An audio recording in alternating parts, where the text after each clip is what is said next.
Iniinsulto niya ako eh. Ako naman, ayaw kong iniinsulto ako. Opo, oho. Kaya kung gusto niya akong palitan, magpresenta siya. Na chairman ng Blue Ribbon Oo, at Committee. pakita niya na mas marunong siyang gumawa ng mandatong itinalaga sa committee na yan.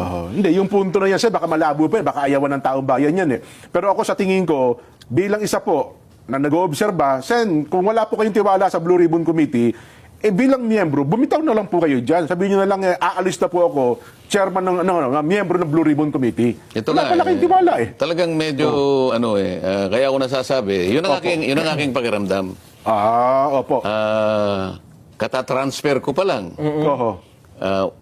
Isang araw pa lang ang ginugol ko sa pag-imbestiga. Oho. At kung titingnan mo sa lawak ng problemang talagang haharapin mo at iimbestigahan mo, Opo. hindi mo kakayanin naman ang isang araw. Oho.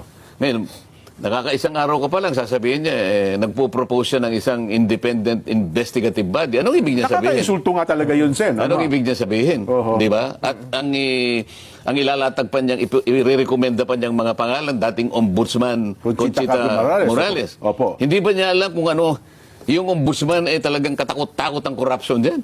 Bagay. Pagkatapos sasabihin niya, sabihin nila sa akin na ang ombudsman ay malinis na malinis at walang corrupt dyan. Oho. Ako diretsahan ako eh. Lalo na partikular nung panahon. Kay Secretary Babe Singson,